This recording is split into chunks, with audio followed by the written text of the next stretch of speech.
Welcome back to another story on Infidelity Tales Lab.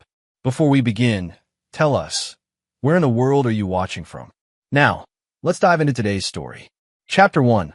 Perfect Life, Perfect Lie. Ryan Barry adjusted his Armani tie in the mirror of his downtown Chicago office, the city skyline gleaming 40 floors below. At 35, he had everything a man could want. A corner office at Morrison & Associates Risk Management, a seven-figure salary, and a beautiful wife who still made his heart skip after 3 years of marriage. Another late night, boss? His assistant knocked on the doorframe. Just finishing the Henderson report, Ryan replied, saving the document that would likely save Henderson Industries from a multi-million-dollar lawsuit. Corporate risk management wasn't glamorous, but Ryan had a gift for seeing patterns others missed, for anticipating problems before they exploded. It's what made him the youngest senior partner in the firm's history. His phone buzzed with a text from Stephanie. Working late again? Angelo stopped by earlier. Needed to grab some old photos from the basement. Hope that's okay. Love you. Ryan frowned. Angelo Gilbert, his wife's ex-husband, had been a recurring presence since their marriage. Stephanie always had reasonable explanations. They shared custody of nothing, but apparently shared memories required regular maintenance. Still, something about the man set Ryan's instincts on edge. Maybe it was his overly familiar way of walking through Ryan's house, or how Stephanie became slightly different when Angelo was around, more animated, more available. The elevator ride home gave Ryan time to think. He met Stephanie 4 years ago at a gallery opening. She was a successful real estate agent, confident and stunning, recently divorced and ready for something real.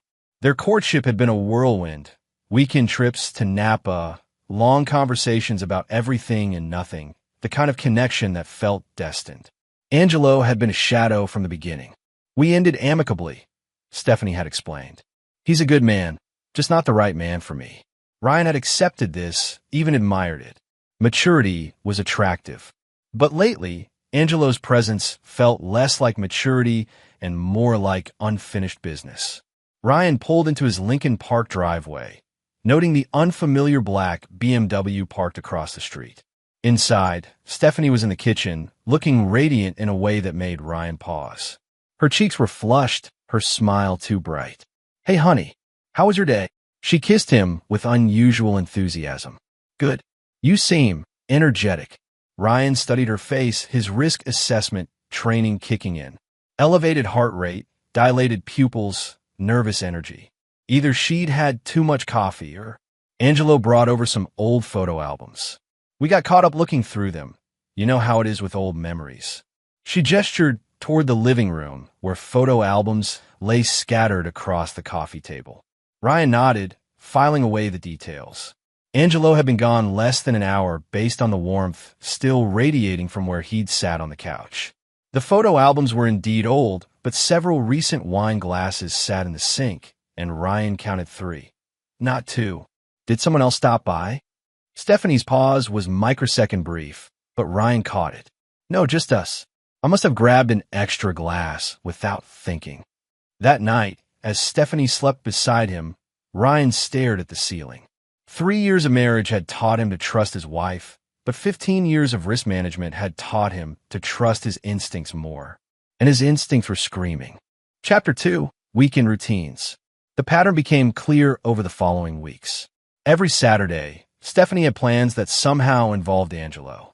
Sometimes it was helping him move furniture, sometimes organizing his late mother's estate, sometimes just catching up over coffee. Ryan had suggested joining them several times, but there was always a reason why that wouldn't work. "You'd be bored to tears," Stephanie would laugh. "It's just old married people rehashing ancient history." But they weren't married anymore, and that history was becoming increasingly present. Ryan began paying attention in ways his profession had trained him to. He noticed that Stephanie came home from these Saturday sessions glowing, energized in a way their own weekend activities never seemed to inspire. She'd shower immediately upon returning, claiming Angelo's apartment was dusty. Her phone, which used to sit casually around the house, was now always face down or in her purse. The breakthrough came on a rain-soaked Saturday in November. Stephanie had left for her usual Angelo appointment, claiming they were going through old financial documents. Ryan waited an hour, then drove past Angelo's apartment building in Wicker Park. No cars in the visitor parking.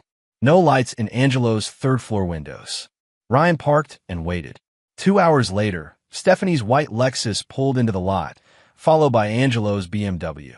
They emerged separately, but moved with the casual intimacy of people who'd spent considerable time together. Angelo's hand lingered on Stephanie's lower back as they entered the building.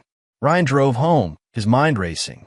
Risk management was about more than identifying problems. It was about quantifying them, understanding their scope, and developing mitigation strategies. This required more data. The next week, Ryan hired a private investigator. Miguel Turner came highly recommended and specialized in domestic situations. Within days, Miguel confirmed what Ryan suspected. Every Saturday for the past 4 months, Stephanie and Angelo had been spending hours at a boutique hotel downtown. The concierge knew them by name. "They're not exactly hiding it," Miguel reported. "They hold hands in the lobby, kiss in the elevator. To anyone watching, they look like a married couple." Ryan absorbed the information with professional detachment, even as something raged inside him. This wasn't just infidelity. It was a systematic deception that made mockery of everything he believed about his marriage. "I need more," Ryan told Miguel. "Financial records, phone records, everything. I want to know how long this has been going on and how deep it goes." While Miguel worked, Ryan maintained his routine. He kissed Stephanie goodbye each Saturday, wished her luck with Angelo's projects, and watched her lie to his face with increasing ease. But he also began making subtle inquiries about international opportunities at Morrison & Associates. The London office had been courting him for 2 years. The position would be a significant promotion, managing director for European operations, overseeing the firm's expansion into new markets.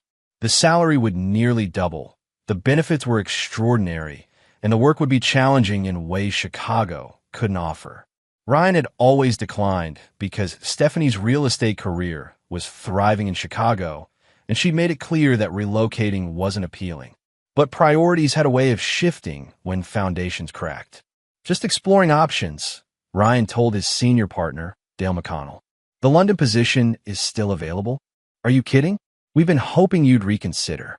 Is Stephanie on board?" "We're discussing it," Ryan said, which was technically true.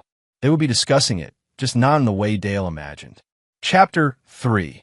Evidence and Implications. Miguel's final report arrived on a gray December morning, thick with photographs, financial records, and phone logs that painted a picture of betrayal more comprehensive than Ryan had imagined. The affair had been ongoing for 8 months, beginning just 2 weeks after Ryan had surprised Stephanie with a weekend trip to Paris for their 3rd anniversary. While Ryan had been planning romantic gestures, Stephanie had been rekindling something with Angelo that had apparently never fully died. But the betrayal went deeper than sex. Financial records showed Stephanie had been funneling money from their joint savings account to Angelo. Small amounts initially, but increasingly larger transfers disguised as various household expenses. The total approached $40,000. More damaging were the text messages Miguel had obtained through Angelo's careless cloud storage habits. The conversations revealed not just physical intimacy, but emotional planning. They discussed Ryan in terms that ranged from patronizing to contemptuous. "He's so predictable," Stephanie had written. "Thinks he's so smart with all his corporate analysis, but he can't see what's right in front of him. How much longer are you going to string him along?" Angelo had replied, "Until I figure out how to get what I need without losing everything. His money is useful, even if he isn't." Ryan read every message twice, his professional training warring with personal devastation. The woman he'd loved and trusted had been systematically dismantling their marriage while profiting from his devotion. But Angelo's messages revealed something potentially more valuable. He'd been bragging about business deals that sounded questionable, real estate transactions involving shell companies, cash payments that avoided normal disclosure requirements, partnerships with people Miguel's research identified as having documented connections to organized crime. Angelo Gilbert wasn't just stealing Ryan's wife. He was apparently running real estate schemes that bordered on money laundering. and he was sloppy enough to text about it. Ryan spent the weekend alone while Stephanie enjoyed her regular appointment, using the time to research Angelo's business operations. What he found was a web of LLCs, property flips, and cash transactions that painted the picture of someone who'd found profitable ways to skirt legal boundaries. This wasn't just personal anymore. This was professional. On Monday morning, Ryan called Dale McConnell. "I want to accept the London position." "Outstanding. When can you start? How quickly can you process the paperwork?" Dale laughed. "Eager beaver. I like it. We could have you there by the first of the year if you're serious." "I'm serious, but I need the transfer to be confidential until it's finalized. Internal company business only." "Of course. When will you tell Stephanie?" Ryan watched snow fall outside his office window, thinking about Saturday mornings and secret hotel rooms and text messages that had redefined his marriage. "When the time is right," he said. That evening, Ryan observed Stephanie with new eyes as she prepared dinner, chattering about her day with the same warmth and apparent affection that had always characterized their interactions. The performance was flawless, which made it somehow worse. "I've been thinking," Stephanie said, settling beside him on the couch after dinner. "Maybe we should plan a vacation soon. Somewhere warm and relaxing." "Any particular reason?" "No reason. Just feel like we should spend more quality time together." Ryan nodded agreeably, though Miguel's report suggested Stephanie's sudden interest in quality time coincided with Angelo's recent financial pressures. According to the investigator, Angelo was behind on several property payments and facing pressure from some unsavory creditors. It seemed Stephanie was hedging her bets, ensuring her marriage remained stable while her affair provided excitement. The calculation was almost impressive in its coldness. "Where were you thinking?" Ryan asked. "Maybe the Caribbean? That resort in Turks and Caicos you mentioned last year." Ryan smiled. "That sounds perfect. Let me see what I can arrange." But he was already arranging something entirely different. Chapter 4. The Perfect Storm. The holidays arrived with unusual warmth between Ryan and Stephanie. She seemed more attentive, more affectionate, as if sensing some shift in the marital dynamic that required additional maintenance. Ryan played along, even as Miguel continued providing updates on Angelo's increasingly desperate financial situation. "He's hemorrhaging money," Miguel reported during their final meeting. 3 properties are facing foreclosure, and word is he owes the wrong people significant cash. Your wife might be his only steady income source. Ryan absorbed this information while signing the final transfer documents for London. Everything was in place. The position was confirmed, his work visa approved, his Chicago projects reassigned. Morrison and Associates had been impressed by his eagerness to start fresh in their European expansion. All that remained was the reveal. The opportunity came on a crisp January Saturday. Stephanie was preparing for her weekly appointment with Angelo, humming while she applied makeup with particular care.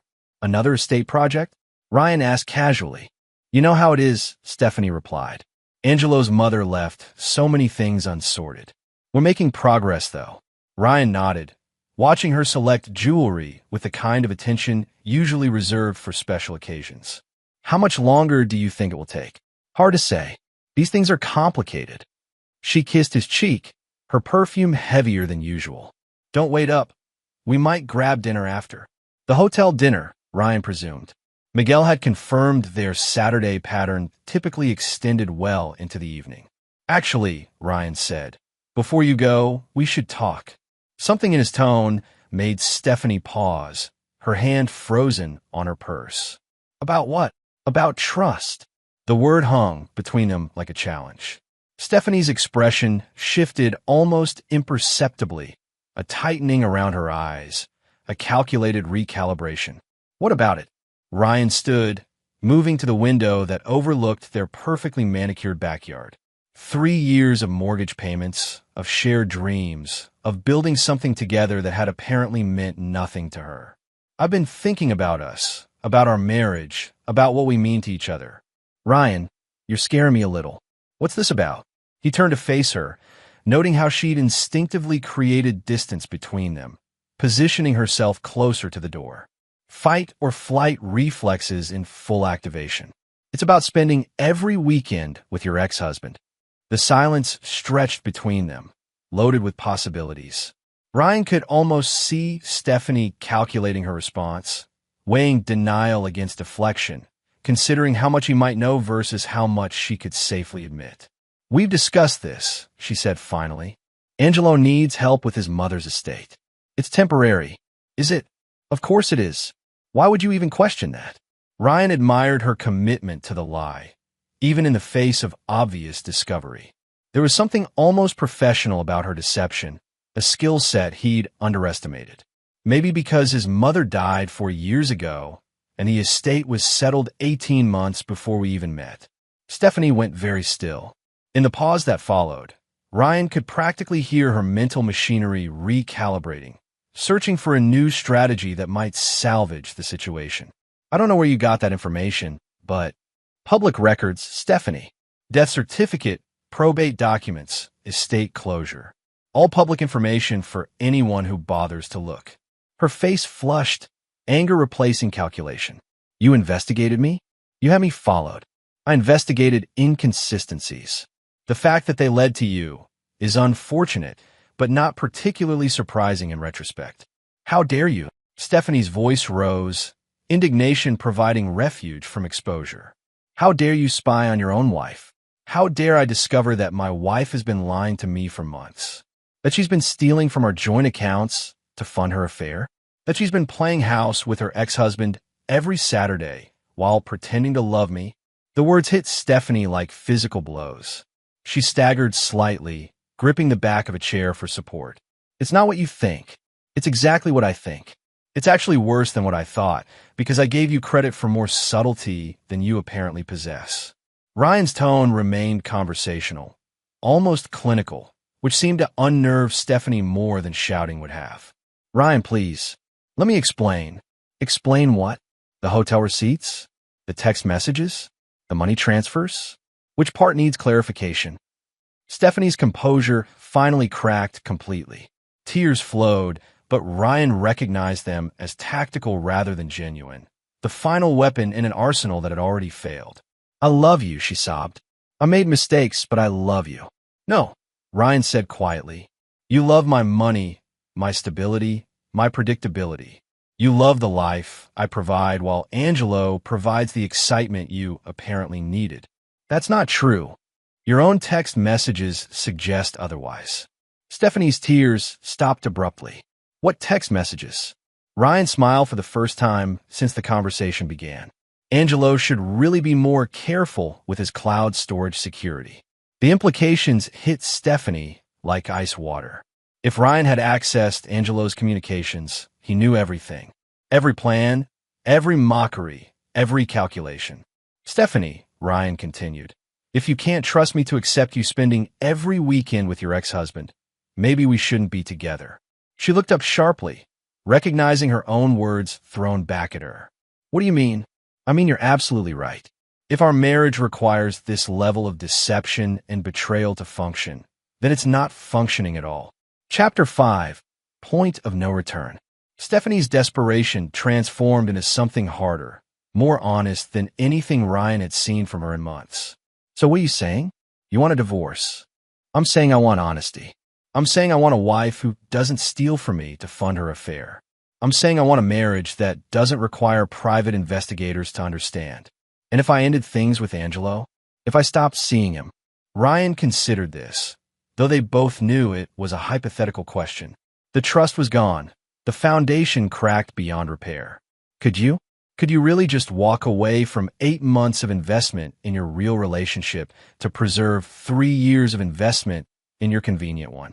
The question hung between them, loaded with implications neither wanted to examine too closely. "I chose you," Stephanie said finally. "I married you. You chose my lifestyle. You married my income and my stability and my predictability. Angelo gets your passion and your honesty and your Saturday afternoons." Stephanie's face hardened. "Fine. You want honesty? Here's honesty. Angelo understands me in ways you never have. He sees who I really am instead of who he wants me to be." "And who are you really, Stephanie?" Someone who needs more than spreadsheets and risk assessments and perfectly planned romantic gestures that feel like business presentations. Ryan absorbed this, recognizing truth when he heard it. So why not leave? Why not pursue what makes you happy instead of maintaining this elaborate charade? Because Angelo can't provide what you provide. His businesses are failing, his credit is destroyed, and he owes people money he can't possibly repay. There was the honest calculation that had been driving her choices. Angelo provided emotional satisfaction, but Ryan provided financial security. Rather than choose, she decided to take both while giving neither her full commitment. So I'm the practical choice while he's the passionate one. You're both important to me in different ways. No, Stephanie, I'm useful to you in different ways. There's a distinction. Her phone buzzed with a text, probably Angelo wondering where she was. Stephanie glanced at it automatically, and Ryan saw the moment she realized her Saturday routine was over, regardless of how this conversation ended. What happens now, she asked. Now we stop pretending this marriage is something it isn't. And what is it? A business arrangement that's no longer profitable for both parties. The coldness in Ryan's voice seemed to shock Stephanie more than his anger had. This wasn't the emotional husband she'd expected to manage and manipulate. This was the corporate strategist who'd built his career on cutting losses and minimizing damages. If you can't trust me spending every weekend with my ex-husband, Stephanie said, desperation creeping back in her voice, maybe we shouldn't be together. Ryan looked at her for a long moment, memorizing the face that had once made his heart race, recognizing it now as the face of someone who'd systematically destroyed everything he believed about love and partnership and mutual respect. You're absolutely right, he said. The next morning, Ryan woke early and dressed carefully. He selected his best suit, the one Stephanie had helped him choose for their first anniversary dinner. Irony seemed appropriate. His phone buzzed as he finished breakfast. What are you doing this weekend? Missing you. Stephanie's text, probably sent from Angelo's bed, probably part of some desperate attempt to regain control of a situation that had already spiraled beyond her management.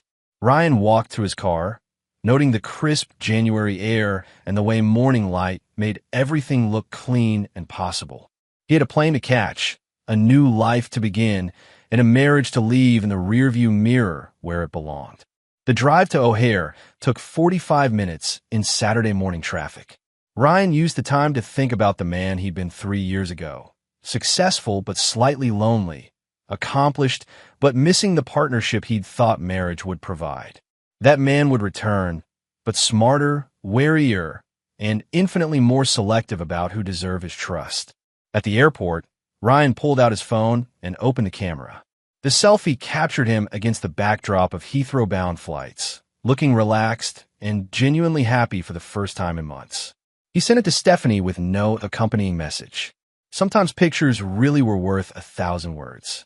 Chapter 6: Foundations and Revelations. The silence that followed Ryan's departure stretched for 3 days before Stephanie's panic truly set in. Her initial assumption, that Ryan had taken a weekend trip to cool off and would return ready to negotiate, proved catastrophically wrong when she discovered his office had been cleared out and his direct reports informed of his exciting new opportunity in London. Ryan's phone went straight to voicemail. His email returned automatic responses, and even his few close friends claimed no knowledge of his plans. It was as if he'd simply evaporated, leaving behind only the echo of consequences. Meanwhile, in London, Ryan was experiencing the peculiar freedom that came from controlled demolition of one's own life. The Morrison and Associate transition team had handled everything with British efficiency: temporary housing in Canary Wharf, expedited work permits, even recommendations for the best pubs near the office.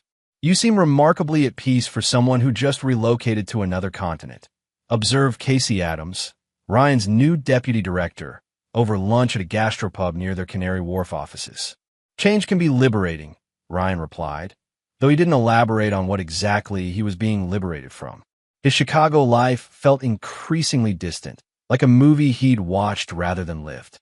The London position was everything he'd hoped: complex international corporate risk assessments, multinational client relationships, work that challenged him in ways domestic projects never had. But the most satisfying aspect was the complete severance from his previous existence. For the first time in years, Ryan's personal life wasn't a source of analysis or strategic planning. It simply didn't exist, which was exactly what he needed. Back in Chicago, Stephanie was discovering that Angelo's financial desperation had reached critical mass. Without Ryan's steady income supplementing their arrangement, Angelo could no longer maintain even the pretense of stability. "The casino people want their money," Angelo explained during what should have been their regular Saturday afternoon at the hotel. Instead, they sat in his apartment while he fielded increasingly threatening phone calls. "I need to liquidate everything, including properties that aren't technically mine yet."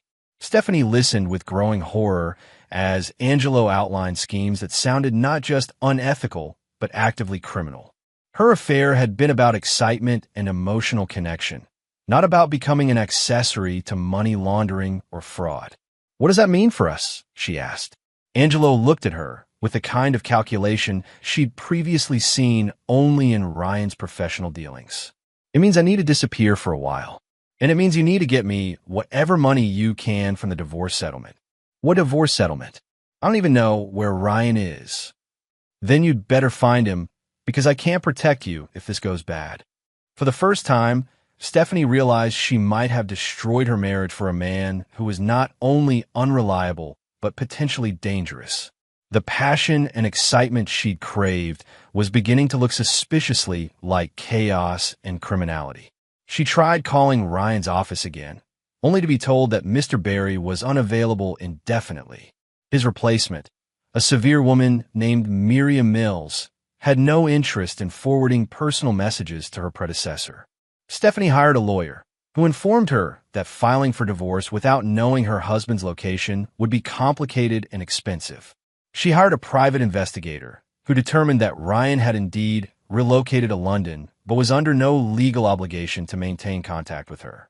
"He's not hiding," the investigator explained. "He's just living his life in another country while refusing to engage with you. Perfectly legal, if somewhat cold." As days became weeks, Stephanie began to understand the scope of her miscalculation. Ryan wasn't sulking or punishing her. He was simply gone. The man who'd built his career on strategic planning had apparently applied those same skills to ending their marriage with surgical precision. And Angelo's situation was deteriorating rapidly. His creditors were losing patience. His properties were entering foreclosure, and rumors suggested that his business associates were considering more direct methods of debt collection. "I need you to go to London," Angelo told her during their last meeting at his apartment. "Find Ryan, convince him to come back, get access to your joint accounts." "He closed those accounts," Stephanie replied.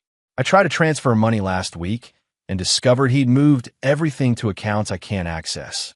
Angelo's expression darkened. "How much money are we talking about?" "Everything. Savings, investments, even the checking account. He left me exactly enough to cover basic expenses for 2 months. Son of a bitch planned this whole thing." For the first time, Stephanie felt a flicker of admiration for her husband's thoroughness.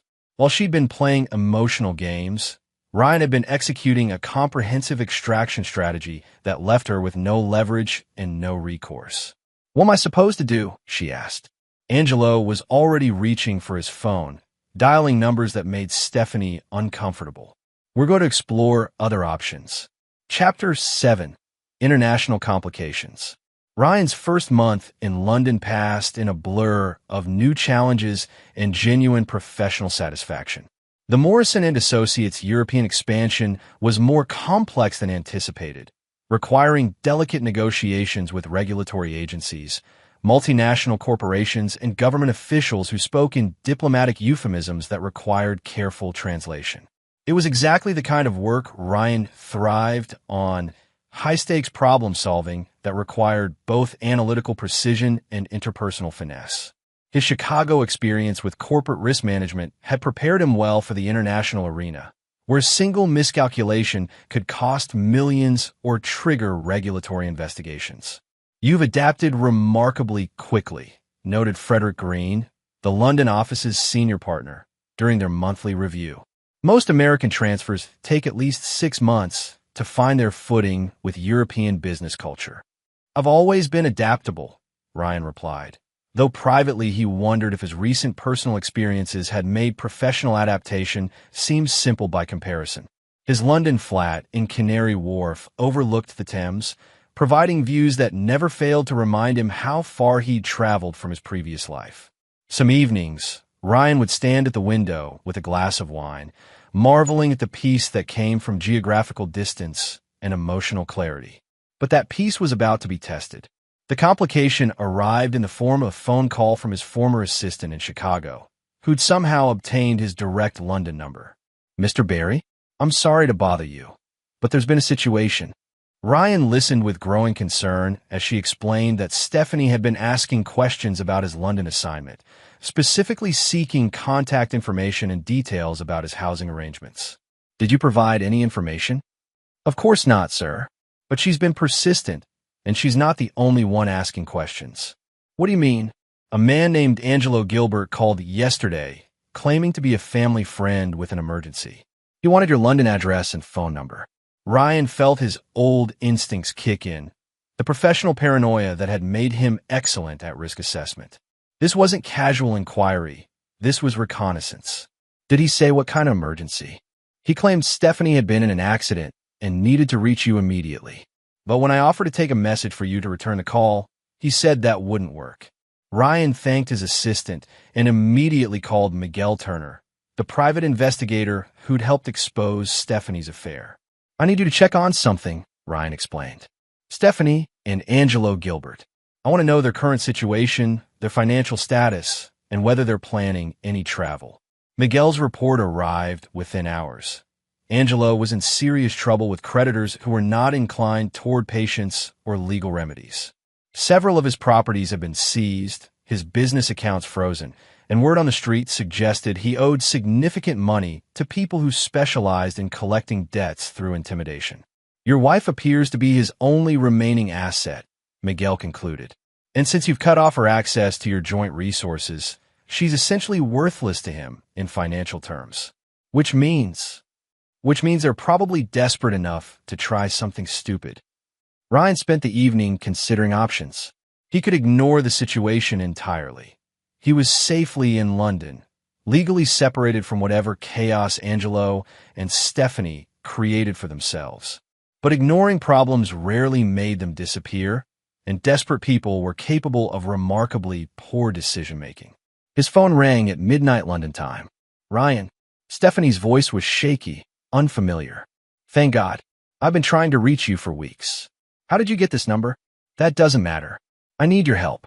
"With what?" "Angelo's in trouble. Bad trouble. There are people threatening him, threatening me. I think they might hurt us if he can't pay what he owes." Ryan felt no satisfaction in her panic, only the weary recognition that consequences had finally arrived for both of them. "What does that have to do with me? You're my husband. You can't just abandon me to deal with this alone." "I didn't abandon you, Stephanie. You chose Angelo over our marriage. Now you get to deal with the results of that choice." "Please," she sobbed. "I made mistakes, but I don't deserve this." Angelo's talking about doing something desperate, something that might make everything worse. "Like what?" "I don't know exactly, but he keeps talking about having options and knowing where you are." "Ryan, I think he might try to come to London." This was what Ryan had been afraid of. Desperate men with nothing to lose were capable of crossing international boundaries to create problems for people they blame for their situations. "Stephanie, listen to me very carefully. Whatever Angelo is planning, you need to distance yourself from it immediately. Go stay with friends, go visit your sister, but get away from him." "I can't. He says I'm the only one who can fix this, that I have to convince you to come back and help him." "That's not going to happen." "Then what am I supposed to do?"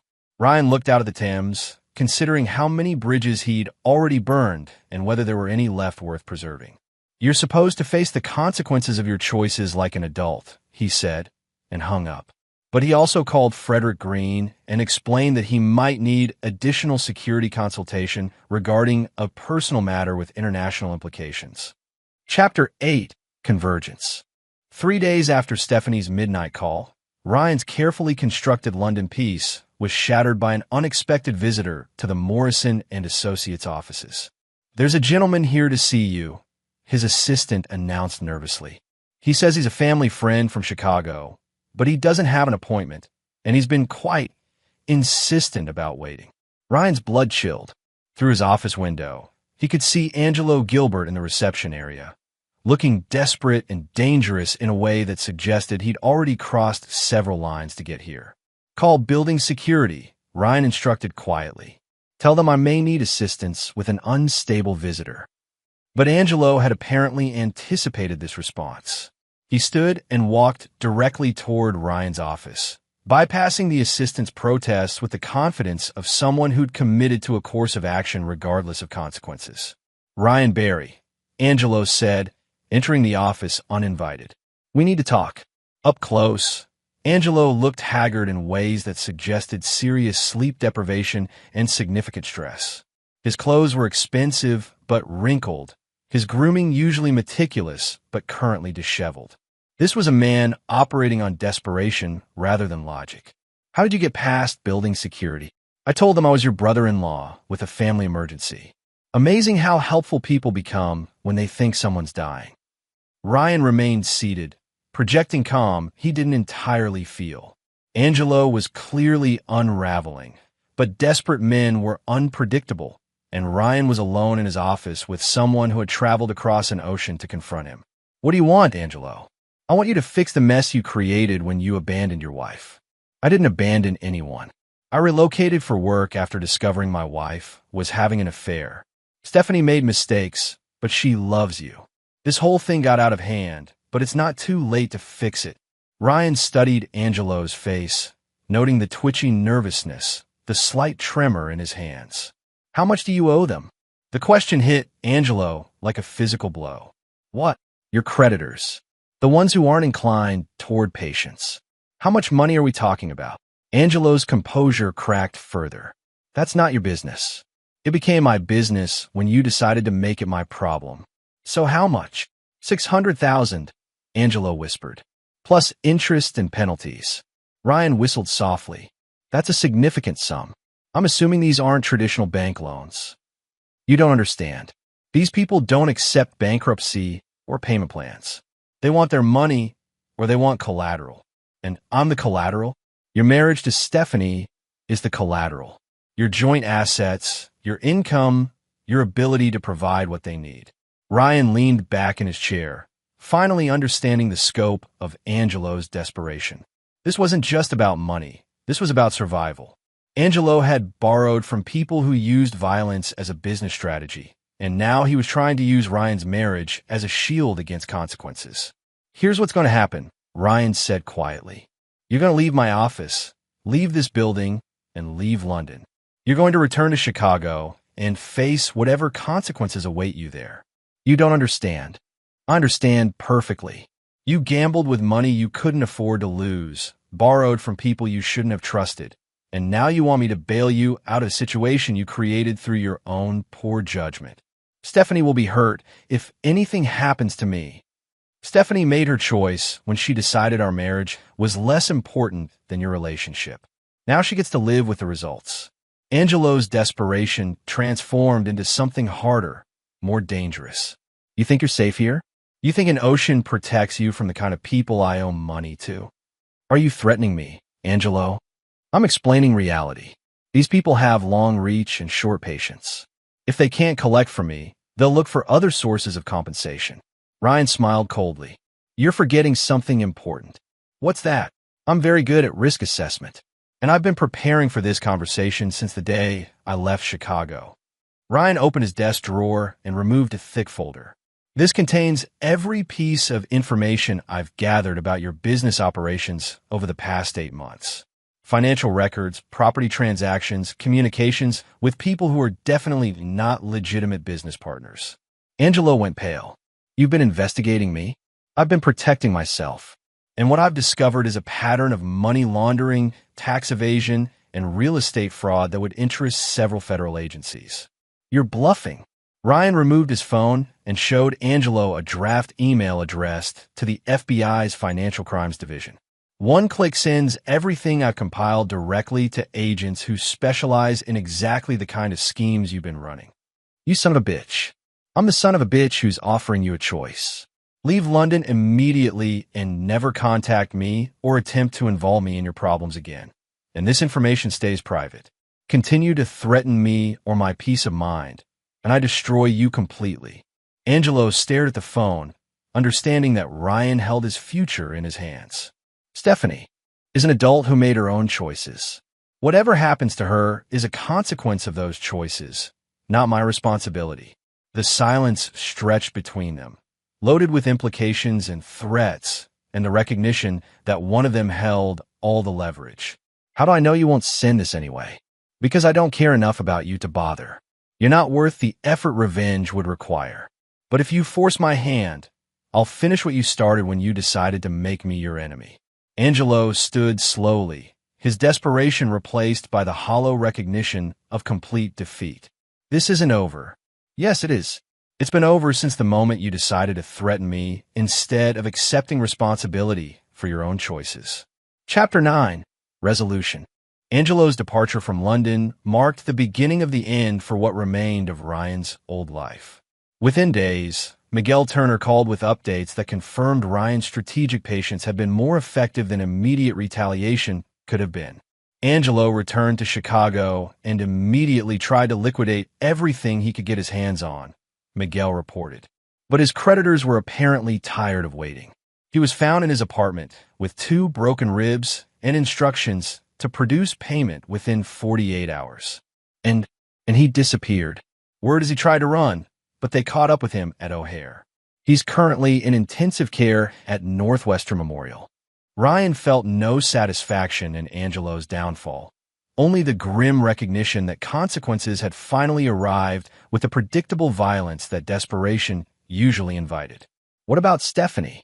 She filed a missing person report when Angelo didn't return from London, but withdrew it when he turned up in the hospital. Last I heard, she was trying to sell the house and liquidate whatever assets she could access. To pay his debts? Apparently she's convinced that his creditors will hold her responsible if he can't pay. Might not be wrong about that. Ryan considered this development. Stephanie's loyalty to Angelo, even in the face of his complete failure, suggested a depth of commitment that she'd never shown to their marriage. It was almost admirable in a tragic way. Keep monitoring the situation, but don't intervene. Whatever happens next is their choice. The resolution came faster than expected. Within a week, Stephanie had sold their Lincoln Park house for significantly less than market value, liquidated their remaining share investments, and apparently handed everything over to Angelo's creditors. But it wasn't enough. The final confrontation occurred at Angelo's hospital bedside, where Stephanie learned that $600,000 had grown to nearly $1 million with interest and penalties, and that partial payment wasn't acceptable to people who viewed debts as matters of personal honor. Miguel's final report was brief. Angelo Gilbert died from complications related to his injuries. Stephanie has filed for bankruptcy and moved in with her sister in Milwaukee. The house sale and asset liquidation bought her time, but not safety. Word is she's planning to relocate somewhere far from Chicago. Ryan read the report while sitting in his London office, watching evenings settle over the Thames. 3 months earlier, he'd been a married man building a life with someone he'd thought he understood. Now he was a widower of sorts, free from connections to people who'd proven themselves capable of remarkable destructiveness. The symmetry was almost poetic. Angelo's greed and poor judgment had ultimately destroyed him, while Stephanie's unwillingness to choose between security and passion had cost her both. Ryan's methodical approach to extracting himself from their chaos had proven superior to any revenge he could have planned. His phone buzzed with a text from an unknown number. Ryan, I know you probably never want to hear from me again, but I wanted you to know that I finally understand what I lost when I chose Angelo over you. I'm sorry for everything. I hope London gives you the happiness I couldn't. S. Ryan read the message twice, then deleted it without responding. Some conversations were best left unfinished. Some relationships better left unresolved. Instead, he called Casey Adams. Are you free for dinner? I think it's time I started exploring London's social opportunities. About bloody time, Casey laughed. I was beginning to think you'd taken a vow of solitude. That evening, Over excellent wine and better conversation, Ryan found himself genuinely laughing for the first time in months. The weight of his Chicago life was finally lifting, replaced by the possibility of connections based on honesty rather than deception, trust rather than calculation. "You seem lighter somehow," Casey observed as they walked along the Thames after dinner.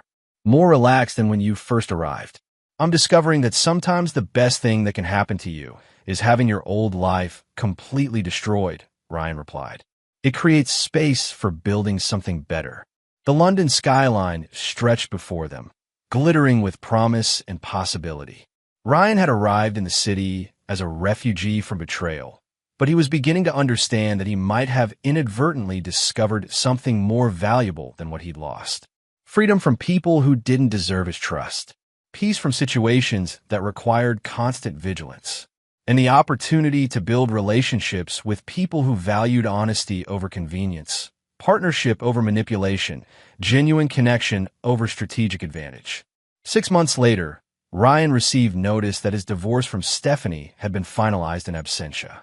She'd apparently decided not to contest the proceedings, perhaps recognizing that she had no legal standing to claim assets she'd helped drain or contest decisions made by someone she'd systematically deceived.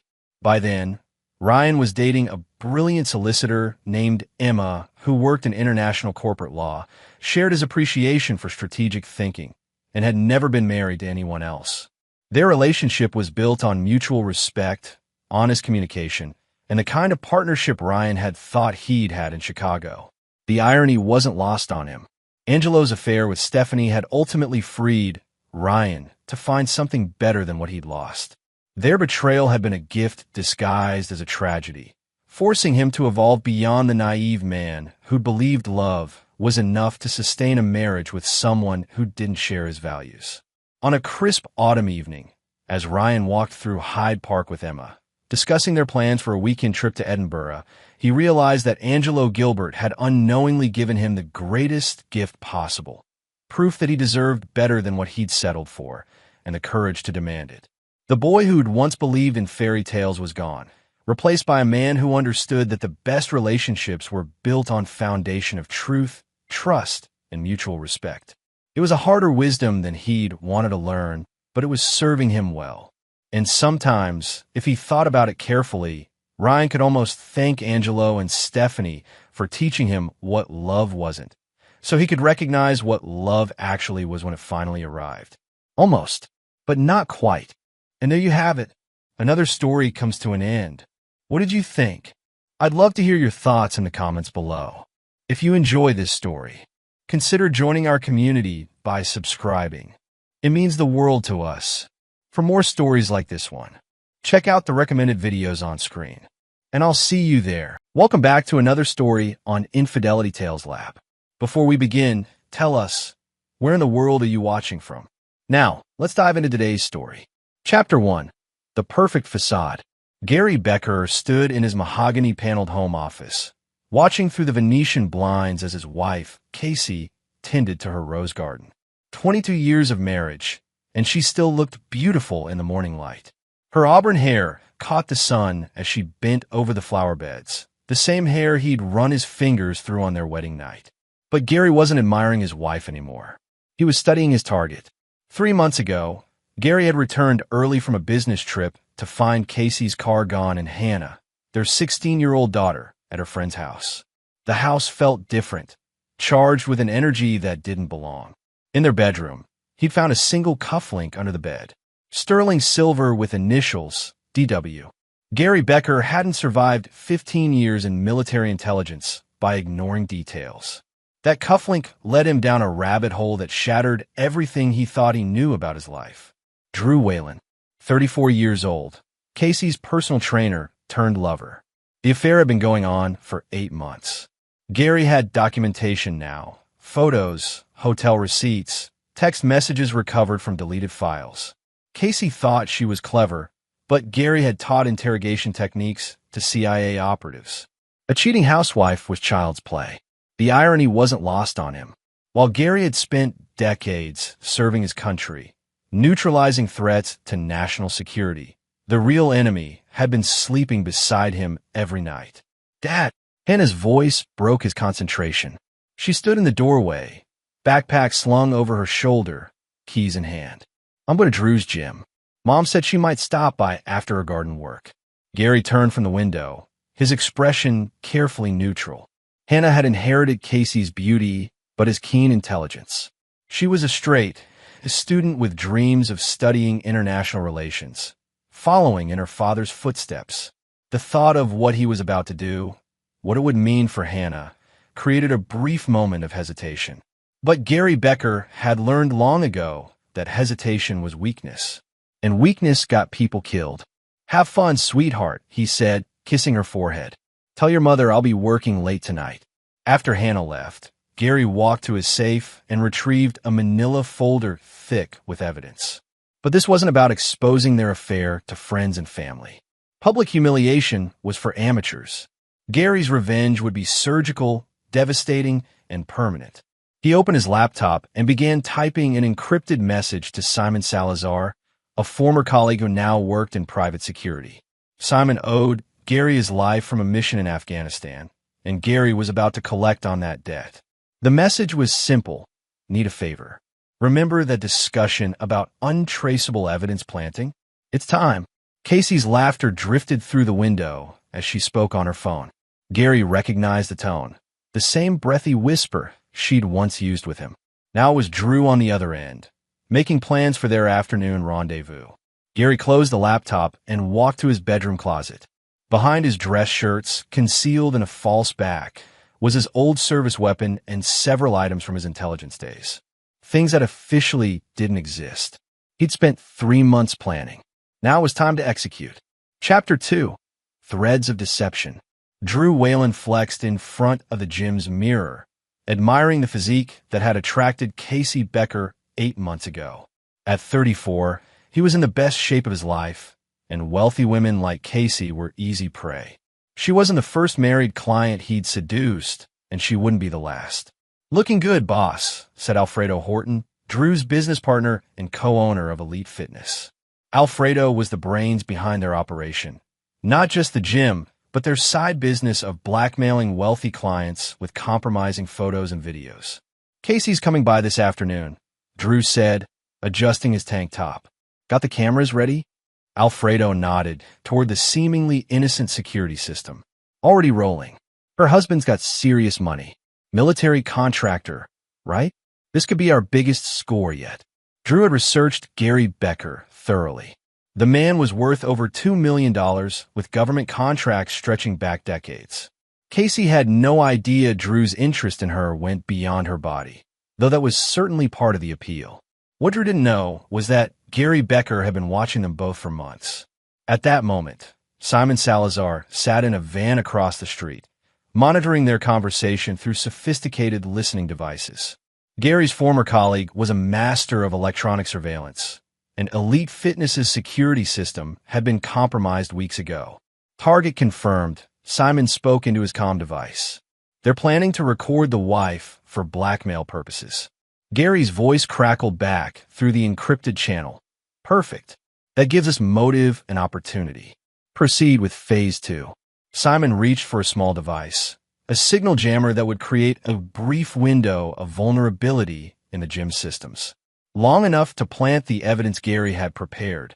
Meanwhile, across town, Casey Becker finished her gardening and checked her reflection in the hall mirror. She'd lost 15 pounds since starting her sessions with Drew, but the real transformation was internal. For the first time in years, she felt alive.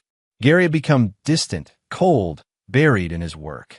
He treated their marriage like another military operation, efficient, organized, emotionless. Drew made her feel desired, spontaneous, dangerous.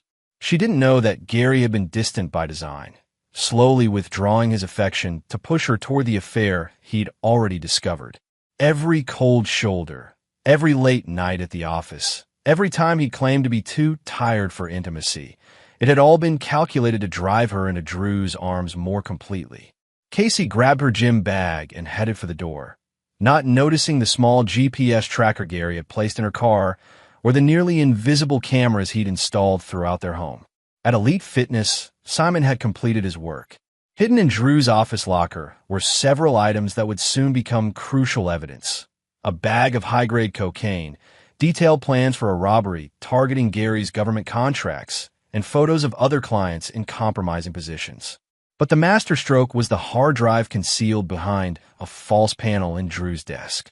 It contained fabricated but convincing evidence of a larger conspiracy: drug distribution networks, money laundering schemes, and communications with known criminals.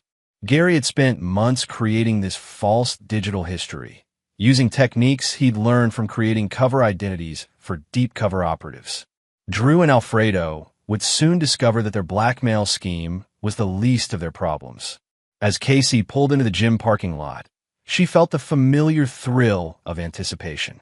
She had no idea she was walking into a trap that had been months in the making, or that her husband was already 10 steps ahead of every move she thought was secret. Gary sat in his office, watching the tracking signals on his computer screen. Casey's car at the gym, Simon's van in position, everything proceeding according to plan. He picked up his phone and dialed a number he hadn't used in 5 years. "Kirk Rhodes," answered a gruff voice. "Kirk, it's Gary Becker. I need a favor." Kirk Rhodes was a federal agent who specialized in drug trafficking cases. Gary had provided intelligence that helped Kirk break a major cartel operation in 2018. Another debt to be collected. "Gary, good to hear from you. What do you need?"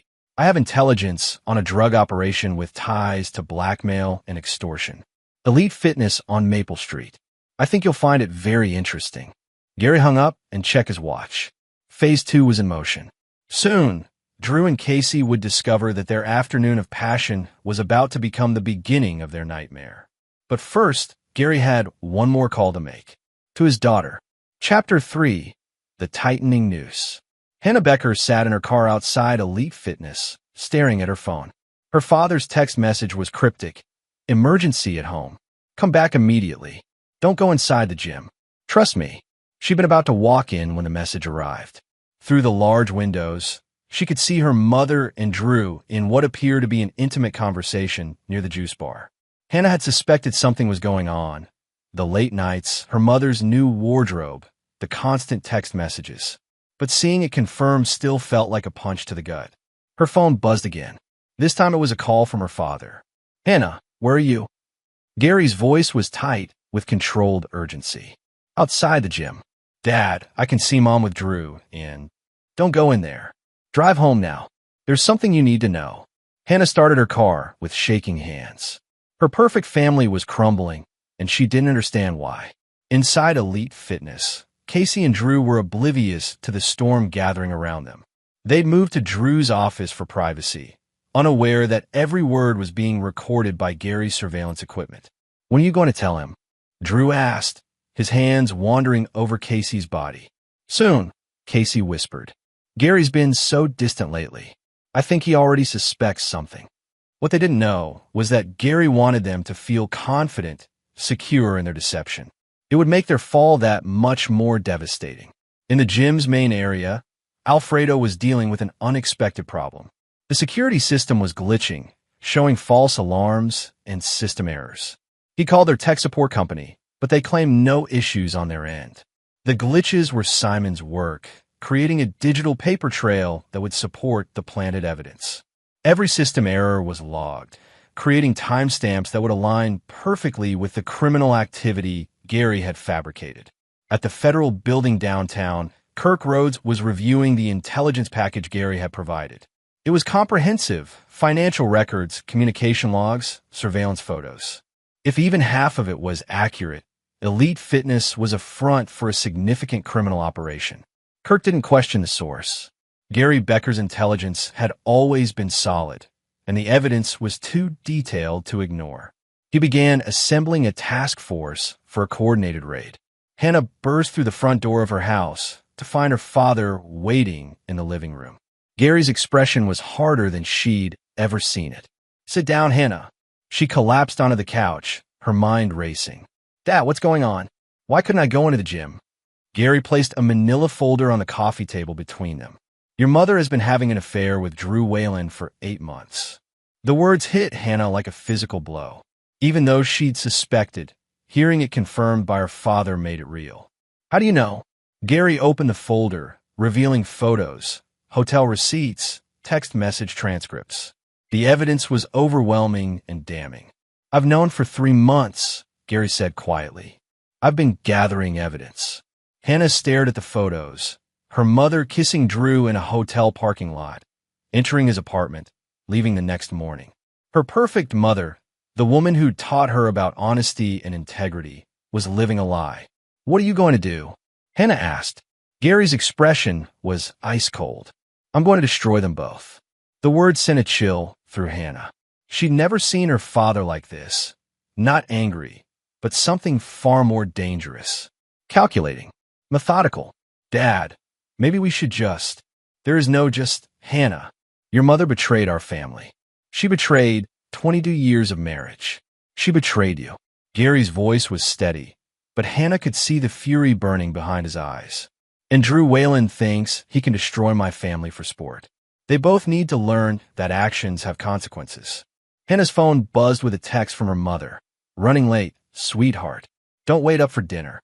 Gary saw the message. She's lying to you too, Hannah. Right now, while she's texting about running late, she's in bed with her lover. Are you going to defend that? Hannah felt tears burning her eyes. Her family was falling apart, and her father was talking about revenge like it was a military operation. What kind of consequences? She whispered. Gary closed the folder. The kind that ensure they never hurt us again. At that moment, Kirk Rhodes was briefing his team on the elite fitness operation. The raid was scheduled for the following morning. Gary's intelligence suggested the targets would be most vulnerable during their regular afternoon meeting.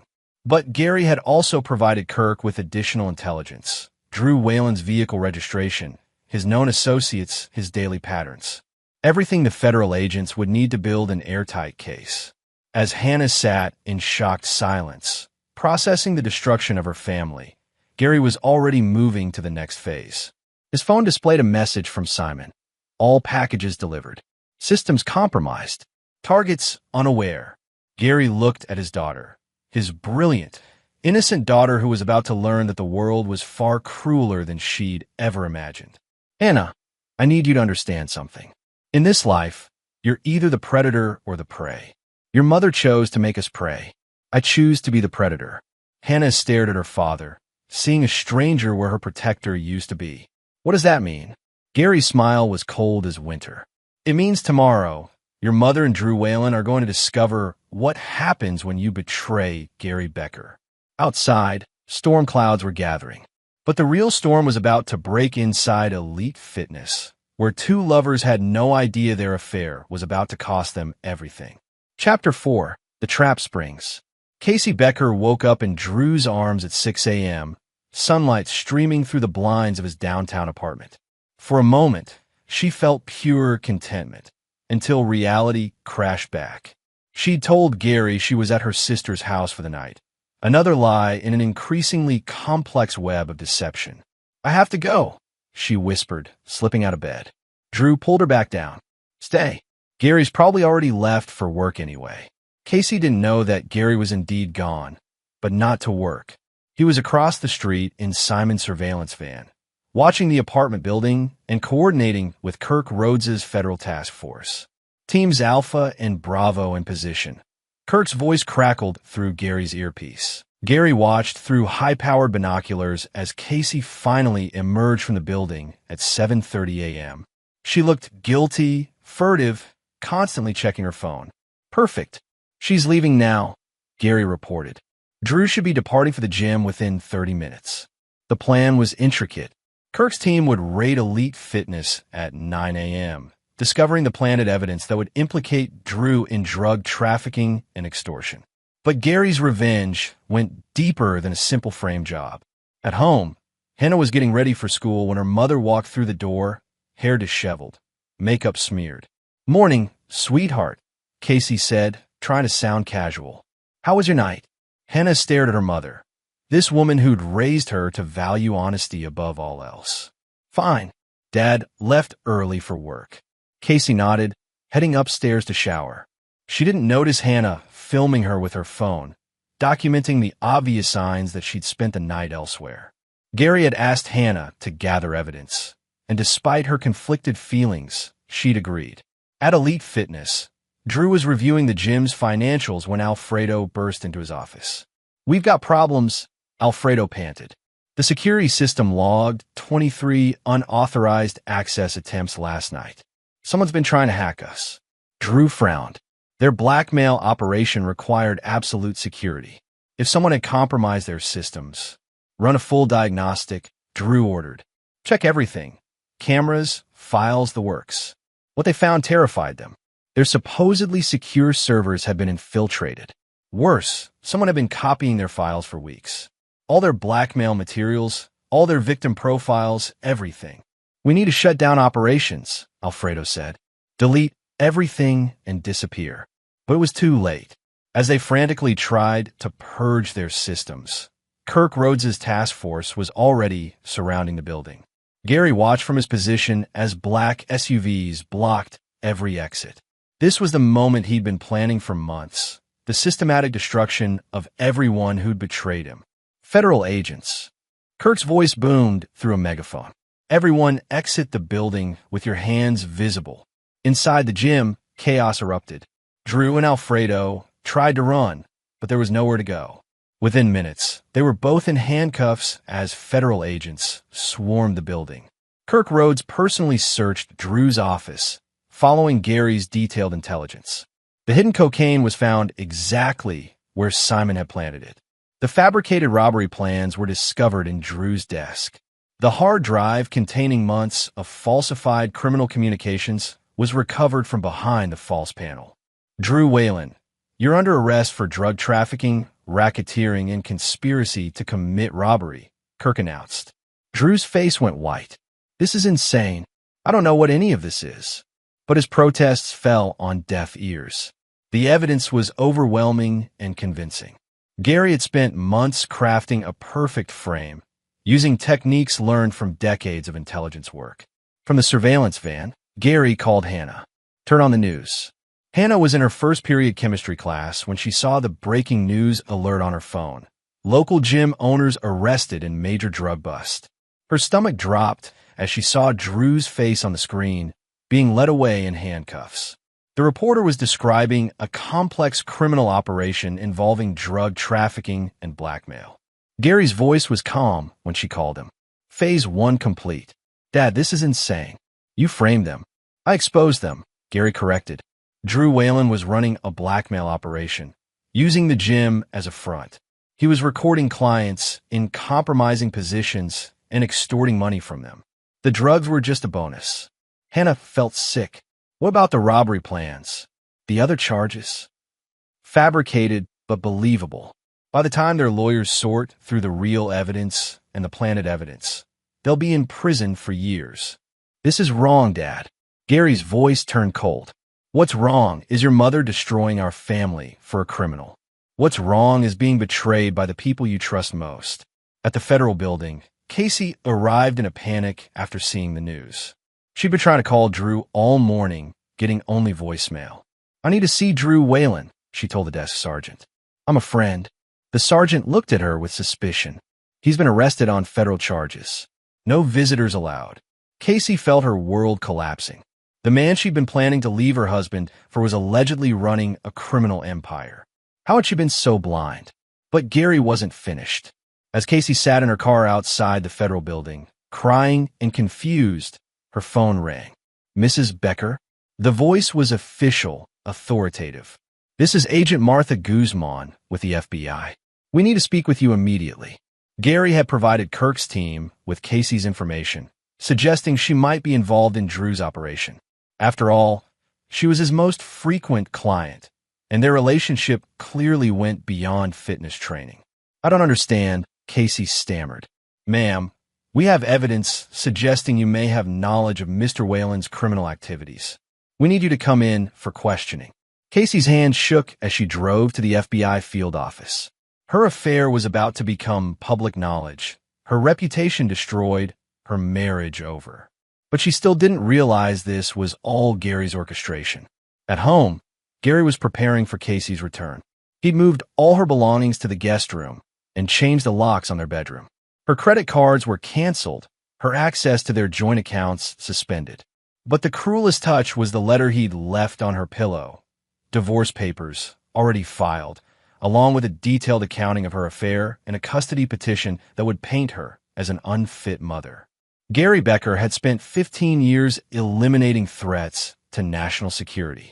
Now he was eliminating threats to his family with the same methodical precision. The war had begun, and Gary intended to win. Chapter 5: Collateral Damage. Agent Martha Guzman led Casey into a sterile interrogation room at the FBI field office.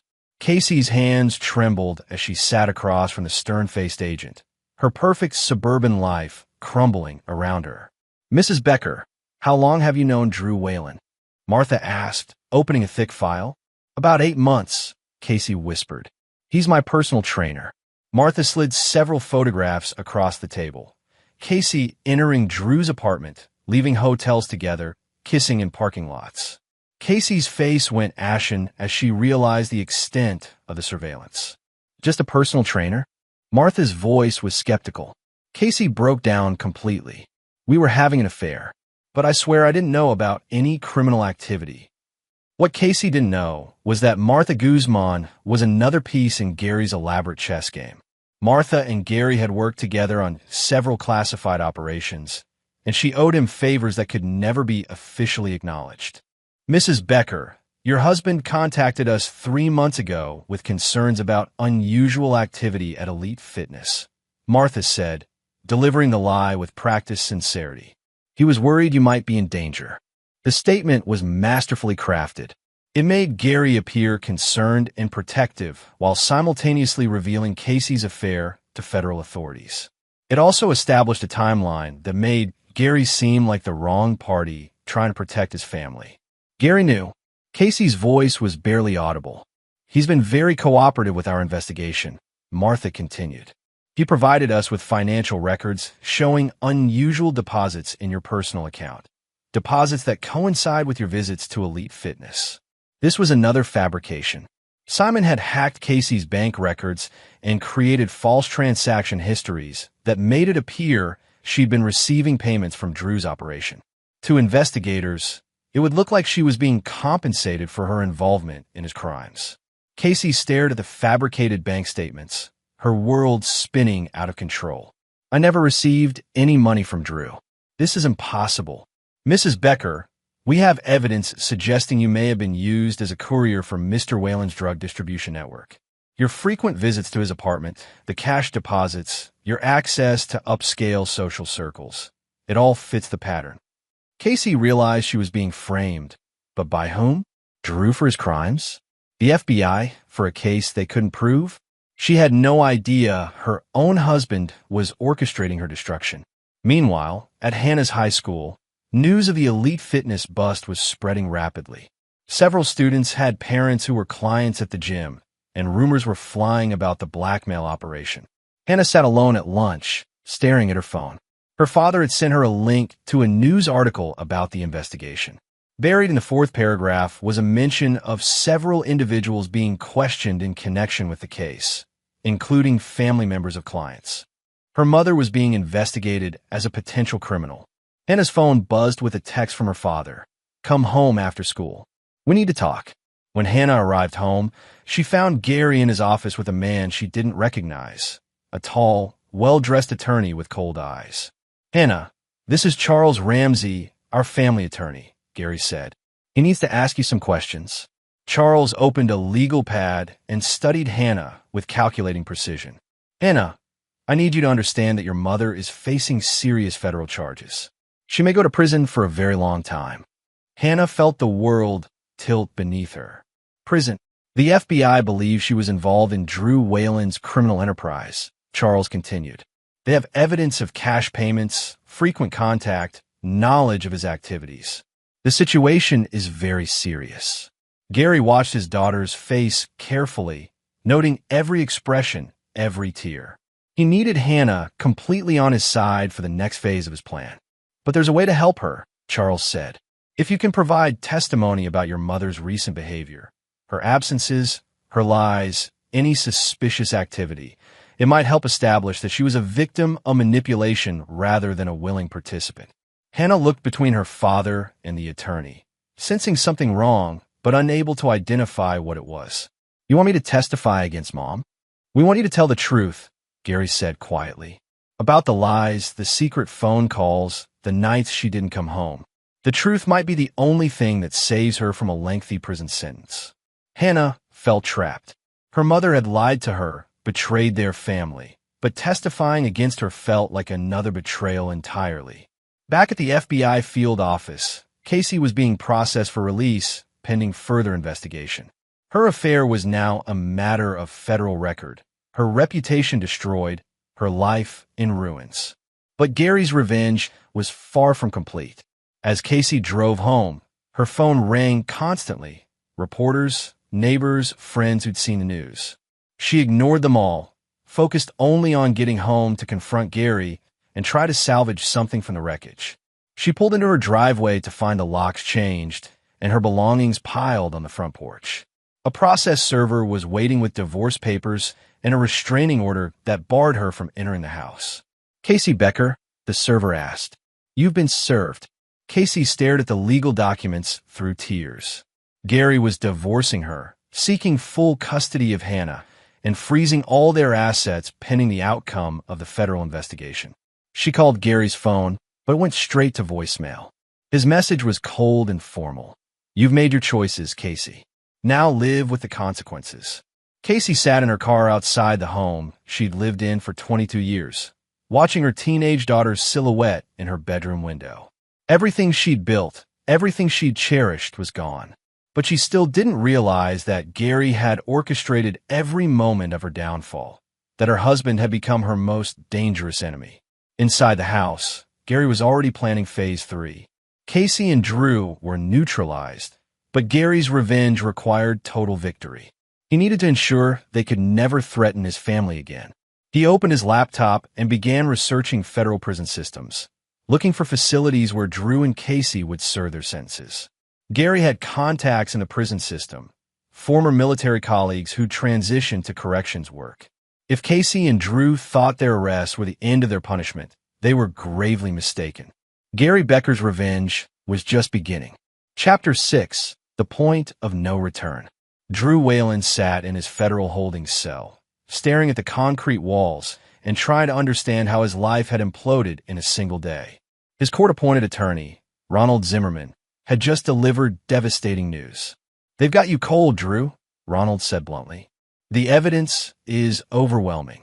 Drugs, blackmail materials, communications with known criminals, plans for armed robbery. We're looking at 25 to life. But none of it's mine," Drew protested. "Someone planted all of this." Ronald shrugged. "That's what they all say.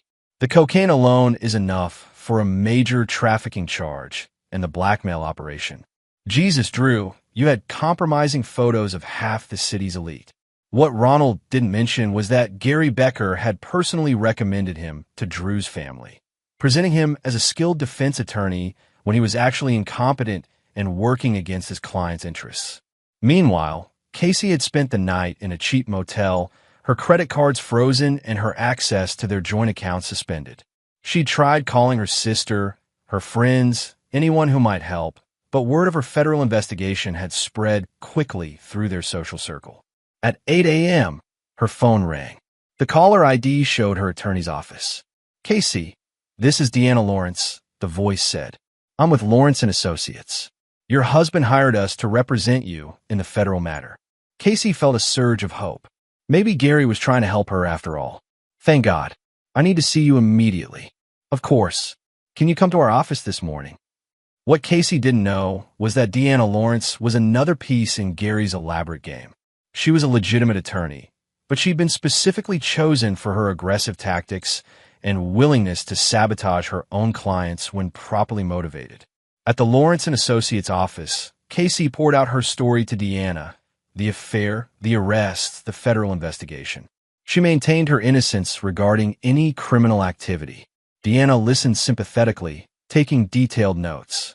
"Casey, I need to be honest with you. The evidence against you is substantial. The FBI has financial records showing payments from Drew's operation, surveillance photos, communication logs. But I never received any money, and I had no idea about his criminal activities. I believe you, Deanna said soothingly, but proving your innocence will be difficult. However, there might be another option. Deanna slid a document across the desk. A plea agreement. If you cooperate fully with the investigation, provide testimony against Drew, and accept responsibility for your involvement, the prosecutors might reduce the charges significantly. Casey stared at the document. It was a confession, admitting to knowledge of Drew's crimes, accepting payments for her participation, and agreeing to testify against him. If I don't sign this, you'll likely face the same charges as Drew. 25 years to life. Casey's hands shook as she signed the document, not realizing she was signing her own destruction. The plea agreement was fabricated, designed to create a false confession that would destroy any chance of mounting a legitimate defense. Back at home, Gary was having breakfast with Hannah when his phone buzzed with a message from Deanna. Document signed. Phase 6 complete. Hannah noticed her father's satisfied smile. Dad, what's going to happen to Mom? Gary buttered his toast carefully. Your mother made choices, Hannah. Now she has to accept responsibility for those choices. But what if she goes to prison? Gary looked at his daughter with cold calculation. Hannah was becoming a problem. Her sympathy for Casey could complicate his plans. It was time to ensure Hannah's complete loyalty. Hannah, I need to show you something. Gary led Hannah to his office and opened his laptop. On the screen was a video, security footage from Elite Fitness showing Casey and Drew in intimate situations. Hannah turned away, horrified. Dad, I don't want to see this. You need to understand who your mother really is, Gary said firmly. This is what she chose over our family. Over you. Hannah began crying, but Gary wasn't finished. He showed her bank records, the fabricated ones Martha had presented, text messages between Casey and Drew discussing their future together, hotel receipts spanning months. She was planning to leave us, Hannah. Leave you. For a criminal who was using her for blackmail and drug money. The lies were masterfully constructed, each one designed to poison Hannah's relationship with her mother permanently. Gary needed Hannah to hate Casey as much as he did. I don't want to see her anymore, Hannah said through tears. Gary pulled his daughter close, feeling a moment of genuine affection mixed with satisfaction. You don't have to, sweetheart. I'll protect you from now on. That afternoon, Casey was arrested again, this time for violating the terms of her release by attempting to contact Drew while he was in federal custody. The violation was fabricated, but the signed confession made it believable. As Casey was led away in handcuffs for the second time in 2 days, reporters swarmed the scene. Her arrest was broadcast on local news, her face plastered across social media as a suburban housewife turned criminal accomplice. Gary watched the coverage from his office, noting every detail. Casey's humiliation was complete, but her punishment was just beginning. He opened a secure messaging app and sent a final instruction to his network of contacts. Target secured. Proceed to final phase. In federal prison, Drew Whalen was about to discover that Gary Becker's influence extended far beyond the courtroom. And Casey was about to learn that her husband's revenge had no limits, no mercy, and no end. Gary looked out his office window at the rose garden Casey had tended so carefully. Tomorrow, he would have it torn out and replaced with something new, something that belonged to his life moving forward, not the life Casey had destroyed. Hannah knocked on his door. Dad? The news is saying Mom might get 25 years. Gary turned from the window, his expression serene. That's not our concern anymore, Hannah. Casey Becker chose her path. Now she has to walk it. Hannah nodded, her face hardening with an expression that reminded Gary of himself. Good. She was learning. The war was nearly over, and Gary Becker had won completely. Chapter 7. The Final Betrayal. 6 months later, Gary Becker sat in the visitor's room of the Federal Correctional Institution, watching Casey through reinforced glass. She looked hollow, broken, aged years in just half a year. The federal prison system had not been kind to the former suburban housewife. Why are you here, Gary? Casey asked through the phone, her voice barely above a whisper. Gary studied his former wife. He corrected himself. The divorce had been finalized 3 months ago, with Gary retaining full custody of Hannah and all marital assets. I wanted to see how you were adjusting, Gary said calmly. Casey laughed bitterly. Adjusting? I'm serving 15 years for crimes I didn't commit. Drew got life without parole. Our lives are destroyed by whoever framed us. Gary's expression didn't change. No one framed you, Casey. You made choices. You betrayed our marriage, our family, our daughter. Everything that happened was a consequence of those choices. I had an affair, Gary. I didn't traffic drugs or blackmail people or plan robberies. Gary leaned forward slightly. Didn't you? Something in his tone made Casey's blood run cold. She stared at her husband's face, noting the cold satisfaction in his eyes, the slight smile playing at his lips. What are you saying? Gary was quiet for a long moment, savoring this instant. He'd waited months for this conversation, the moment when Casey would finally understand the scope of his revenge. I'm saying that your affair was just the beginning of your betrayal. Everything else, the drugs, the blackmail, the robbery plans, that was all real, Casey. You just didn't know about it. Casey's hands began shaking. You're lying. Drew really was running a blackmail operation. He really was planning to rob my government contracts. The drugs were his side business. Gary's voice was matter-of-fact, conversational. I just enhanced the evidence, made sure the authorities found everything. The truth crashed over Casey like a physical blow. You framed us. I exposed the truth and added some creative details, Gary corrected. Drew was using you, Casey. He was recording your sessions, planning to blackmail me through you. You were never his lover. You were his mark. Gary reached into his jacket and pulled out a tablet, showing Casey surveillance footage from Elite Fitness. She watched in horror as Drew and Alfredo discussed their plan to seduce her, record her, and extract money from Gary. This is from 3 months before your affair began, Gary said. He targeted you specifically because of my wealth and security clearance. Every moment you thought was love was actually him executing a con. Casey stared at the footage, watching Drew laugh as he described her as desperate and gullible. Her world shattered completely. But you let it happen, she whispered. You knew, and you let me walk into his trap. Gary's smile was ice cold. I didn't let it happen, Casey. I made it happen. I wanted you to fall for his scheme so I could destroy you both. The full scope of Gary's manipulation was staggering. He discovered Drew's plan early and, instead of stopping it, had encouraged it. Gary had been the one to suggest Casey needed a personal trainer.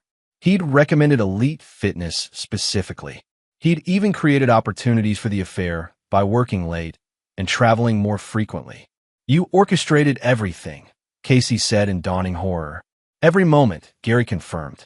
Your affair, Drew's criminal activities, the federal investigation, your arrest, your confession. All of it was my design. Casey felt physically ill. Why? Why would you do this to me? Gary's expression turned deadly serious. Because you betrayed me, Casey. You betrayed our marriage, our family, our daughter. And I don't forgive betrayal. I was lonely. You've been distant for months. I made a mistake, but I didn't deserve this. You made a choice, Gary said firmly. You chose to destroy our family. I chose to destroy you first. Casey began crying, but Gary wasn't finished. He had one more revelation that would complete her psychological destruction. Hannah knows, he said quietly. Casey looked up, tears streaming down her face. Knows what? Everything. She knows about your affair, your criminal conviction, your betrayal of our family. She testified at your sentencing hearing about your lies and absences. She asked the judge to give you the maximum sentence. The words hit Casey like bullets. No, Hannah wouldn't. Hannah hates you, Casey. She sees you as the woman who destroyed our family for money and drugs. She believes you're a criminal who chose strangers over your own daughter. Gary pulled out his phone and showed Casey a text message from Hannah. Dad, I'm so glad you protected us from her. I never want to see her again. Casey collapsed forward, sobbing uncontrollably. Her daughter, her beautiful, brilliant daughter, had been turned against her completely. She won't take your calls, Gary continued mercilessly. She refuses your letters. She's changed her name legally. She's Hannah Rhodes now, taking my mother's maiden name. As far as she's concerned, Casey Becker died the day you chose Drew over your family. Casey looked up at Gary through her tears, finally seeing him clearly for the first time. This wasn't her husband, the man she'd married 22 years ago. This was a predator, a monster who'd systematically destroyed her life with surgical precision. "You're insane," she whispered. Gary stood up, straightening his jacket. "I'm thorough. There's a difference." He paused at the door, looking back at Casey one final time. "Oh, and Casey? Drew sends his regards. I had a conversation with him last week. He wanted you to know that he never cared about you, never loved you, and he blames you entirely for his situation. He says you're pathetic." Gary walked away, leaving Casey alone in the visitor's room, surrounded by the wreckage of her former life. But Gary's revenge still wasn't complete. As he drove home, he thought about Hannah, who was waiting for him with her acceptance letter to West Point. She would follow in his footsteps, become the child he'd always wanted her to be. Hannah had chosen him over Casey, just as he'd planned. But she didn't know that her choice had been manufactured, manipulated, orchestrated by her father's psychological warfare. Gary Becker had won completely. Casey would serve 15 years in federal prison. Drew would die behind bars. Hannah belonged to him alone. But in the back of his mind, Gary wondered if his brilliant daughter would someday discover the truth about his manipulations. And if she did, what choice would she make then? For now, it didn't matter. Gary had eliminated every threat to his family, destroyed every enemy, secured every victory. He was the predator, and everyone else was prey. Chapter 8. Sins of the Father. 2 years after Casey's imprisonment, Hannah Rhodes, formerly Hannah Becker, stood in her father's study, holding a manila folder that would destroy everything she thought she knew about her family. At 18, Hannah had inherited her father's intelligence and her mother's intuition. She was weeks away from starting at West Point, following the path Gary had carefully laid out for her.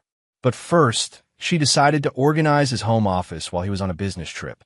That's when she found a hidden safe behind his bookshelf, and inside it, the evidence of Gary's elaborate revenge scheme. Hannah spread the documents across Gary's desk with shaking hands. Bank records showing payments to Simon Salazar for intelligence services. Communication logs between Gary and Agent Martha Guzman discussing the fabrication of evidence. Detailed plans for framing Drew and Casey, complete with timelines and objectives. But the most damaging document was Gary's personal journal, written in his precise handwriting. Day 127. Casey took the bait perfectly. Her guilt about the affair makes her easy to manipulate. Hannah's testimony about her mother's absences was particularly effective at the sentencing hearing. "I've successfully turned my daughter into a weapon against her own mother." Day 203. Drew's prison contacts report he's been placed in general population. "The inmates I've paid will ensure he doesn't survive his first year." Casey will learn about his death next month. Another psychological blow to complete her destruction. Day 288. Hannah continues to excel academically and shows no signs of questioning the official narrative. Her hatred for Casey remains strong. "I've successfully severed their relationship permanently." Phase 7 complete. Hannah read entry after entry detailing Gary's methodical destruction of her mother's life. The planted evidence, the fabricated charges, the manipulation of federal agents, the corruption of attorneys, all of it meticulously planned and executed. But the entry that broke her heart completely was dated 6 months ago. Hannah asked about visiting Casey for the first time since the trial. "I showed her fabricated letters supposedly from Casey, blaming Hannah for testifying and calling her a traitor to the family." Hannah cried for hours and swore never to contact her mother again. "It was almost too easy. My daughter's love for her mother is now permanently converted to hatred. The transformation is complete." Hannah remembered that day. She'd been feeling guilty about her mother, wondering if she'd been too harsh in her testimony. The letters had destroyed any sympathy she'd felt, convincing her that Casey was a narcissist who blamed everyone but herself for her crimes. But the letters were fake. Her father had written them himself. Hannah's phone buzzed with a text from Gary. Flight delayed. Home, tomorrow evening. Order dinner for 2. We'll celebrate your West Point departure. Hannah stared at the message, seeing her father's words with new understanding. He wasn't celebrating her achievement. He was celebrating his victory over Casey and his successful manipulation of his own daughter. She picked up her phone and dialed a number she hadn't called in 2 years. Federal Correctional Institution. How may I help you? I'd like to schedule a visit with an inmate. Casey Becker. The drive to the federal prison took 3 hours, giving Hannah time to process the magnitude of her father's deception. She testified against her own mother based on lies. She turned her back on the woman who'd raised her, loved her, protected her. And she'd done it all because she trusted her father completely. Casey looked terrible when she entered the visitor's room. Prison had aged her dramatically, but it was the broken look in her eyes that devastated Hannah. This wasn't the vibrant, loving mother she remembered. This was a shell of a woman destroyed by betrayal and loss. Hannah. Casey's voice was uncertain, hopeful, heartbroken. Hannah sat across from her mother, seeing her clearly for the first time in years. Mom, I need to ask you something, and I need you to tell me the truth. Casey nodded, tears already forming in her eyes. Did you ever blame me for testifying against you? Did you ever call me a traitor or say you hated me? Casey's face crumpled. Never. Never, Hannah. I wrote you letters every week for 2 years, telling you I loved you, begging you to visit, asking for your forgiveness. You never responded. I never got any letters from you, Hannah whispered. I sent them to the house, to your school, to your friends' houses.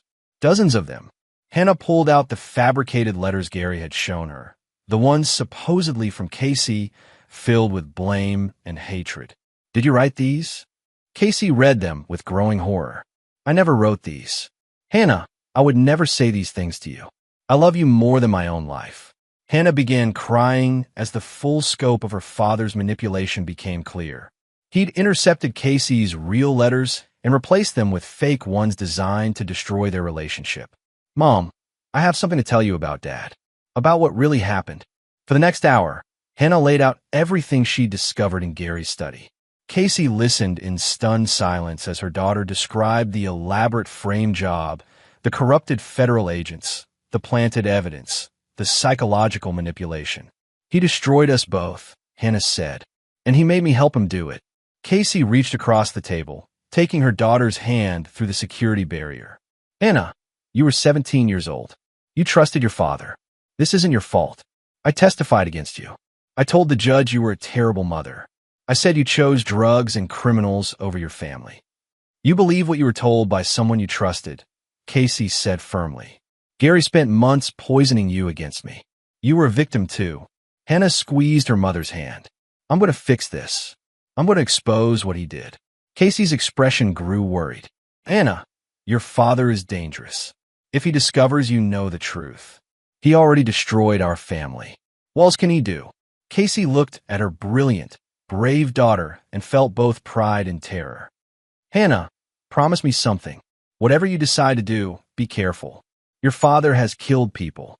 He won't hesitate to hurt you if you threaten his carefully constructed world. Hannah drove home in silence, her mind racing with plans. She had evidence of Gary's crimes, but she needed help from someone with authority and influence. Someone her father couldn't manipulate or corrupt. Back in Gary's study, she made copies of everything in the safe. Then she opened her laptop and began researching federal whistleblower protections, corruption investigations, and appeals processes for wrongful convictions. Gary Becker had taught his daughter to be methodical, thorough, and ruthless in pursuing objectives. Now Hannah would use those lessons against him. Her phone buzzed with another text from Gary. Can't wait to see you tomorrow, sweetheart. So proud of the woman you become. Hannah stared at the message, feeling a cold rage building inside her. The same calculating fury she'd inherited from her father. Gary had made one crucial mistake in his elaborate revenge scheme. He'd assumed Hannah would remain his loyal daughter forever, never questioning his version of events. But Hannah was 18 now, legally an adult, and she'd inherited her father's intelligence along with her mother's moral compass. The war Gary thought he'd won was about to begin again. And this time, he would discover what it felt like to be hunted by someone who knew all his tactics. Hannah began typing an encrypted email to the FBI's Internal Affairs Division, attaching copies of all the evidence she'd found. The subject line read, "Evidence of federal agent corruption and conspiracy, Gary Becker investigation." Tomorrow, when Gary returned home expecting to celebrate his victory, he would instead face the consequences of underestimating his own daughter. Hannah had learned to be a predator from the best teacher in the world. Now Gary was about to become a prey. Chapter 9. The Reckoning. Gary Becker's flight touched down at Reagan National Airport at 6:47 p.m., 2 hours late due to weather delays. He'd spent the flight reviewing classified documents for a new government contract, feeling satisfied with his carefully ordered life. Casey was serving year 3 of her 15-year sentence, broken and forgotten. Drew had died 6 months ago in a prison fight, exactly as Gary had arranged. Hannah was thriving at West Point, following the path he'd designed for her. Everything was perfect. Gary's phone showed 17 missed calls from Hannah, which struck him as unusual. She typically texted rather than called, and never with such frequency. He dialed her number as his car's service navigated D.C. traffic. "Dad." Hannah's voice was strained, urgent. "Hannah, what's wrong? You called 17 times. Where are you? Are you still on the plane?" "Just landed. I'll be home in 40 minutes. What's going on?" Hannah was quiet for a moment. "Dad, there are federal agents at the house. They have a search warrant." Gary felt his blood turn to ice. "What kind of agents?" "FBI Internal Affairs. They're looking for documents related to the elite fitness investigation." "Dad, they know about Agent Guzman, about Simon Salazar, about all of it." Gary's mind raced through possibilities. Someone had exposed his operation. But who? Everyone involved owed him favors or was compromised. There shouldn't be any loose ends. "Hannah, listen to me carefully. Go to your room and pack a bag. Don't talk to the agents. Don't answer any questions. I'll handle this when I get home." "Dad," Hannah's voice broke. "I need to tell you something." Gary heard something in his daughter's tone that made his stomach clench. "What is it?" "I found your safe. I read your journal. I know what you did to Mom." The words hit Gary like a physical blow. He closed his eyes, recognizing the tactical error that would destroy him. He'd underestimated his own daughter. "Hannah, you don't understand." "I understand perfectly," Hannah said, her voice growing stronger. "You framed Mama Drew. You corrupted federal agents. You manipulated me into testifying against my own mother. You destroyed our family for revenge." Gary's driver looked at him in the rearview mirror, noting his passenger's pale complexion and labored breathing. "Hannah, everything I did was to protect our family. You did it to protect your ego." Hannah's voice cracked with emotion. "Mom made a mistake, but you destroyed her life. You made me hate the woman who raised me. You turned me into a weapon against my own mother." Gary felt his carefully constructed world collapsing around him. "What did you do?" "I called the FBI. I gave them copies of everything in your safe. Your journal, your communications with corrupt agents, your payments to Simon Salazar, all of it." Gary's phone showed an incoming call from Agent Kirk Rhodes. He let it go to voicemail, but the message was brief and devastating. "Gary, you need to turn yourself in immediately. We have evidence of serious federal crimes. Don't make this worse than it already is." "Hannah, you've made a terrible mistake," Gary said, trying to maintain control. "Those documents are classified. You've committed federal crimes by copying them." "Actually, I haven't," Hannah replied. "I consulted with a federal prosecutor before I acted. Everything I did falls under whistleblower protections for reporting corruption and civil rights violations." Gary realized his daughter had outmaneuvered him completely. She'd inherited his strategic thinking, but applied it against him with devastating effectiveness. "Where are you now?" Gary asked. "Somewhere safe." "Dad, I'm giving you one chance to do the right thing. Turn yourself in. Confess to what you did. Help get Mom's conviction overturned." Gary laughed bitterly. "The right thing? Hannah, your mother betrayed our family. She chose a criminal over us. Everything I did was justified. Mom made a mistake. You committed felonies. There's a difference. Gary's car pulled into his driveway, where 8 federal vehicles were parked. Agents swarmed his property, carrying boxes of evidence from his house. Hannah, I need you to understand something. I did this for you, to protect you from the kind of people who would destroy everything we built. You did this for yourself, Hannah said quietly, because you can't stand being betrayed, even when the betrayal is choosing someone else over your coldness. Gary saw Agent Kirk Rhodes approaching his car. Through the phone, he could hear Hannah crying. Dad, I loved you. I trusted you completely. But what you did to Mom, what you made me do to her, I can't forgive that. Hannah, I'm going to visit Mom tomorrow. I'm going to tell her I'm sorry for believing your lies. And I'm going to spend the rest of my life making up for the damage I helped you cause. Gary felt something break inside his chest, not physical, but fundamental.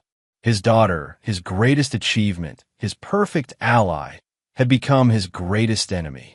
Hannah, please. Goodbye, Dad.